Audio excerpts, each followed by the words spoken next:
Hello everyone, আসসালামু আলাইকুম। কেমন আছেন সবাই? আজকে আপনাদের জন্য নিয়ে চলে আসলাম নতুন আরেকটি ভিডিও। আজকের ভিডিও হচ্ছে ভর্তা রেসিপি।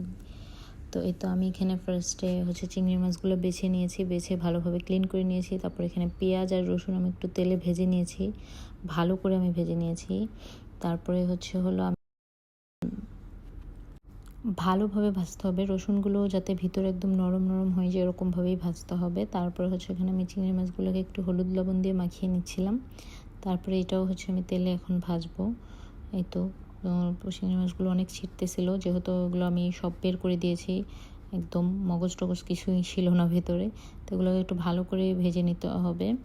একদম বেশি শক্ত করে ভাজতে যাবেন না, মানে বেশি কড়া করে ভাজতে যাবেন না যেটাকে বলে, তাহলে হলো রাবারি হয়ে যাবে, সেই ভর্তাটা খেতে অতটা মজা লাগবে না। আর এই তো আমি একটু ভেজে নিয়েছি। আমি এটাকে পোড়া পোড়া করেছি, বাট এটাকে আমি কিন্তু অনেক শক্ত করে ভাজিনি। তারপরেও আমার ভাজাটাও একটু কড়া হয়ে গিয়েছে।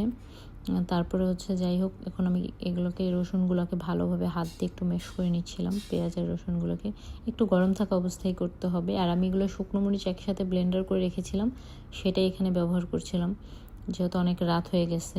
আমাদের বাবাও চলে আসছে, সেও ভাত খাবে, জন্য একটু তাড়াহুড়ো করতেছিলাম। তারপরে এখানে ধনেপাতাও দিয়েছিলাম। ধনেপাতাটা অ্যাড করে তারপর ওটাকে ভালোভাবে মাখিয়ে এখন চিংড়ি মাছগুলোকে ভেঙে ভেঙে তারপর এটা আমি হাতে মেখে আর কি করেছি। তো এই চিংড়ি মাছগুলোকে করতে আমার অনেকটা সময় লেগে গেছে। যাই হোক, এই যে করে তারপর ওটাকে ভালোভাবে মেখে নিয়েছি। তারপর এখানে একটু সরিষার তেল দিব।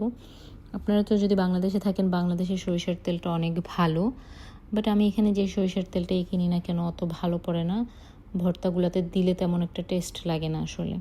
বাট বাংলাদেশ থেকে আমি যখন আসি বা কেউ আসে, আমি তখন চেষ্টা করি যে সরিষার তেলটা বলার জন্য। তো এবার যেহেতু আম্মু এখানে ছিল, তো আর কি এনে দিবে, এই জন্য আর বলা হয়নি। বাট বাংলাদেশের সরিষার তেলটা অনেক ভালো।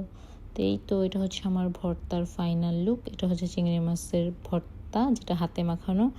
এখন আমি আরেকটা ভর্তা করব, সেটা বালাচাও ভর্তা। তো চিংড়ি মাছের ভর্তাটা কেমন হয়েছে অবশ্যই কমেন্ট করে জানাবেন।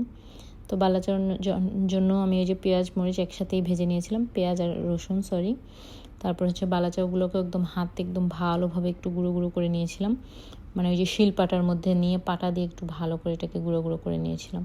একটু বেশি বড় বড় ছিল, এই জন্য হাতে হচ্ছিল না, এই জন্য আমি শিল পাটায় নিয়ে একটু তাড়াহুড়ো করেছিলাম। তারপরে এগুলোকে যে ধনেপাতাও ইউজ করলাম। এখন এগুলোকে ভালোভাবে মেখে তারপর এটাকেও সরিষার তেল দিব। সরিষার তেল দিলে আসলে ভর্তার টেস্টেই কেমন জানি হয়ে যায় পরে, মানে এখানে সরিষার তেলটা দিয়ে আমি এইটাই দেখতেছি যে দেওয়ার পরে ভর্তার টেস্টটাই নষ্ট হয়ে যায়। এই জন্য চিন্তা করেছি পরবর্তী থেকে এখানে সরিষার তেলই ইউজ করবো না, তেল ছাড়াই ভর্তা খাবো। তো এটাকে ভালোভাবে মাখিয়ে যে এখন তেল ইউজ করব।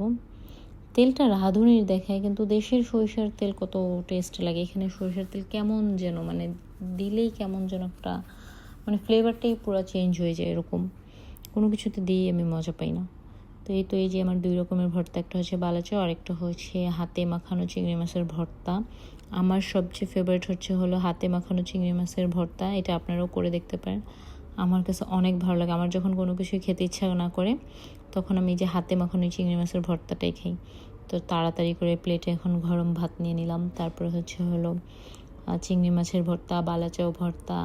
তারপরে ওদিন করেছিলাম পেঁপে ভাজি। পেঁপে ভাজিটা দিয়ে এত মজা লেগেছে আমার, আর বলার মতো না। পাশ থেকে মোহাম্মদ তো এই যে দেখেন অনেক দুষ্টামি করতেছিল।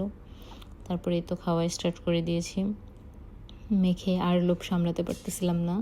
তো আমার ভর্তাগুলো কেমন হয়েছে অবশ্যই কমেন্ট করে জানাবেন। আজকের ভিডিও পর্যন্ত, সবাই ভালো থাকবেন, সুস্থ থাকবেন, আল্লাহ হাফেজ।